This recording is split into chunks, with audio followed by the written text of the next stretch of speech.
Hi friends, आज के इस वीडियो में हम बात करेंगे कि हमने लास्ट जो वीडियो बनाया था वो मैक्सिमल कंपनी जी के DS200SS पर बनाया था। आप ये थंबनेल भी देख सकते हैं, ये वाला वीडियो हमने बनाया था। इस वीडियो में ये जो प्रोडक्ट के बारे में हमने बताया था, ये प्रोडक्ट क्या है, हाइब्रिड टेक्नोलॉजी पे काम करता है और ये DC करंट से ही हमारे घर को लोड चलाता है। कहने का मतलब सोलर से जो DC करंट आता है हमारा, उसी से ही घर का लोड चलाएगा। या फिर आप इसको बैटरी की इनपुट देते हैं तो बैटरी के जो DC वोल्ट होते हैं उसी से हमारे घर का लोड ये चलाता है। मतलब AC आउटपुट ये हमें नहीं देता है, DC करंट से हमारा लोड चलता है घर से। और ये सिर्फ इंडक्टिव लोड को चला सकता है। बाकी ट्रांसफार्मर टेक्नोलॉजी वाले अगर आपके पास कोई इक्विपमेंट है तो वो उनको नहीं चल पाते हैं इसके ऊपर। तो इसमें क्या है, बैटरी बैंक को लेकर थोड़ा सा कन्फ्यूजन हुआ लोगों को, और हमने उदाहरण दिया था 40H की बैटरी का, तो उसको काफ़ी जगह लोगों को डिस्टर्ब रहा कि कन्फ्यूजन भी रहा। तो कई लोगों ने हमें कमेंट किया, एक दो कमेंट में आपको पढ़कर बता देता हूँ कि कई लोगों ने बताया कि 15 एम्पियर की बैटरी पूरी नाइट लोड चला लेने के लिए सफिशेंट है। अब उन्होंने इसलिए ऐसा कहा क्योंकि इसमें जो बैटरी का वोल्टेज, इस प्रोडक्ट में बैटरी वोल्टेज इनपुट रेंज है वो 180 वोल्ट की है, यानी कि 15 बैटरियाँ सीरीज में लगेगी, तो नंबर ऑफ बैटरी बहुत ज़्यादा है। इसलिए उनको लगा कि इसलिए उन्होंने ऐसा कहा 15 एम्पियर की बैटरी पूरी नाइट लोड चला सकती है। फिर कहीं ने कहा कि इसमें सिर्फ 12H की बैटरी लगेगी इस प्रोडक्ट में, इससे ऊपर की बैटरी लगाने की ज़रूरत नहीं है। कहीं ने कहा कि 25H की बैटरी पूरा 3 किलोवाट का लोड चलाने के लिए सफिशेंट है। और भी बहुत सारे कमेंट आए। तो फिर कई लोगों ने कहा कि 1500 रुपये में भाई मार्केट में मिल रही है बैटरीज, तो 1500 रुपये में मिल रही है तो 1500 रुपये में आपको ज़्यादा से ज़्यादा 7H या 12H तक की बैटरी मिल जाएगी। तो ऐसा है। अब आपको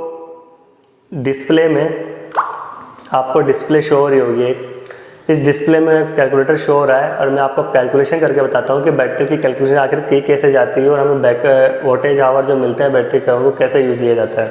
उससे पहले मैं आपको बता दूँ कि किसी के भी घर का लोड समान नहीं होता है। कोई नाइट में 100 वाट का लोड चलाता है, कोई 200 वाट का चलाता है, कोई 500 वाट का चलाता है, कोई 1000 वाट का चलाता है, और किसी का 2000 वाट का लोड रहता है।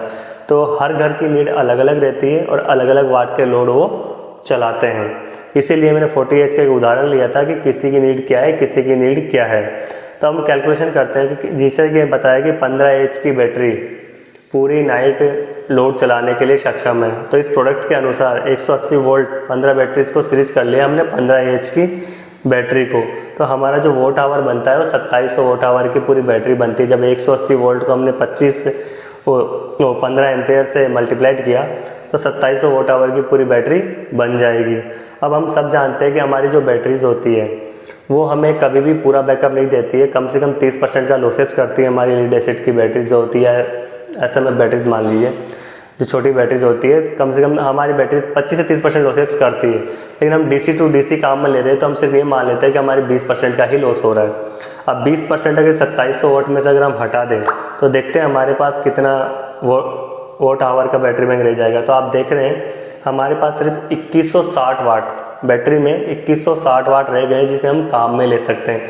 लेकिन फ्रेंड्स, मैं आपको बता दूं कि ये भी हमारे लिए पूरे यूज़ में नहीं आएंगे, क्योंकि जब हम किसी प्रोडक्ट के द्वारा किसी प्रोडक्ट को मीडिएटर बनाकर काम में लेते हैं बैटरी बैंक को, तो उनकी एफिशिएंसी अलग अलग होती है। अगर हम ट्रांसफार्मर टेक्नोलॉजी के इन्वर्टर्स की बात करें तो 0.8 के पावर फैक्टर के साथ आते हैं, तो उसके साथ यूज करेंगे इस बैटरी बैंक को तो कुछ अलग बैकअप निकल कर आएगा।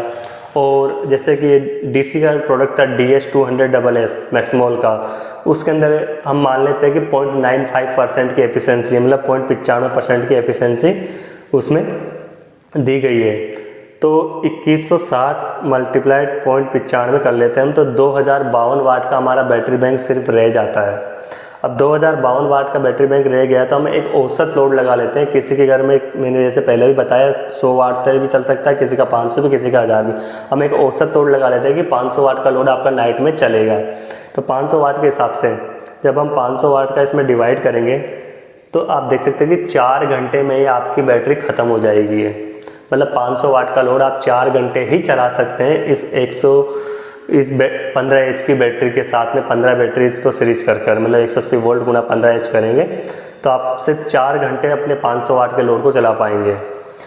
तो फिर किसी ने कहा कि 25 एच की बैटरी 3 किलोवाट का लोड चलाने के लिए सफिशिएंट है, तो उसका भी जल्दी से फटाफट मल्टीप्लाई करके देख लेते हैं कि कितना बनता है। वीडियो ज़्यादा लेंदी ना हो तो आप देख सकते हैं 4500 वोट इसका टोटल हुआ। इसमें से भी हम 20% निकाल देते हैं तो 3600 वोट हमारा रह गया। और जो प्रोडक्ट की एफिशिएंसी है वो भी हटा देते हैं 0.95, तो 3420 वोट का रह गया। अब इस पर अगर आप 3 किलोवाट का लोड चलाओगे यानी 3000 वाट का, तो 1 घंटे में ये बैटरी ख़त्म हो जाएगी।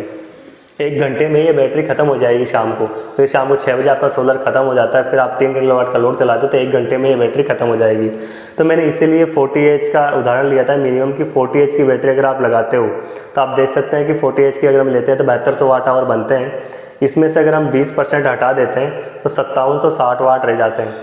अगर प्रोडक्ट की एफिशिएंसी भी अगर हम इसमें से हटा दें तो भी हमारे पास 5472 वाट आवर बचते हैं। तो अगर आप 3 किलोवाट का लोड चलाते हैं तो भी आपका लगभग 1.5 घंटे से ऊपर ये लोड चल जाएगा।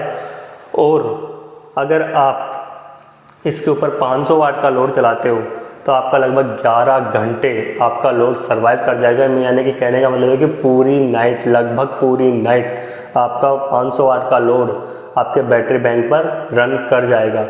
तो ये तो एक 180 वोल्ट के ऊपर हमने किया कि आपके पास कोई सा भी सिस्टम खरीदिए, आप 24 वोल्ट खरीदिए, 48 वोल्ट खरीदिए, 96 वोल्ट खरीदिए, उसको इस प्रकार कैलकुलेट कीजिए कि जितने वोल्ट का आपका सिस्टम है और कितने एच की आप बैटरी ले रहे हैं, मतलब कितने एच की बैटरी ले रहे हैं उसको उससे मल्टीप्लाइड कर दीजिए।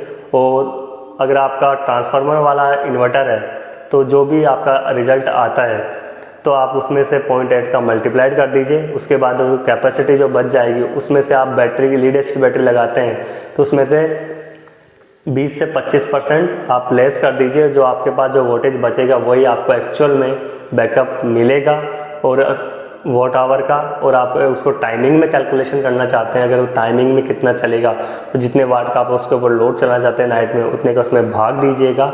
उससे आपको आपका टाइम मिल जाएगा कि मुझे मेरे बैटरी बैंक से इतने घंटे का वो बैकअप मिल जाएगा। लेकिन इसमें भी कंडीशन हो जाती है कि जैसे कि हमने 48 वोल्ट का कोई सिस्टम लिया, अब उसमें जैसे कि हमारे पास 5600 वाट का बच रहा था बैटरी बैंक, तो उसमें होगा क्या, उसमें ये होगा कि जब हम उस पर हैवी लोड दे देंगे, जैसे 2 किलोवाट का लोड दे दिया, तो लीड एसिड बैटरी हमारी तेज़ी से ड्रॉप होती है जिसकी वजह से हमें पूरा बैकअप नहीं मिल पाता है। तो यही सारी चीज़ें होती है, सब चीज़ें देखनी होती है। और सब चीज़ें देखकर ही हमने एक 40H की बैटरी का उदाहरण लिया था, क्योंकि एक हायर वोल्ट था 180 वोल्ट, इसमें वोल्टेज जल्दी से ड्रॉप नहीं होंगे, इसलिए हमने 40H का एक मिनिमम उदाहरण लिया था। क्योंकि जिससे कि अगर कोई 500 वाट का लोड भी चलाता है तो उसका नाइट में पूरी रात 500 वाट का लोड रन कर सके, जिससे उसको नाइट में कोई प्रॉब्लम ना हो और उसका पूरा का पूरा लोड अच्छे से चल पाए। तो हमारी इन्फॉर्मेशन अगर आपको इन्फॉर्मेटिव लगी हो तो चैनल को सब्सक्राइब करें, वीडियो को लाइक करें एंड शेयर करें, और हमारा वीडियो एंड तक देखने के लिए आपका बहुत बहुत धन्यवाद।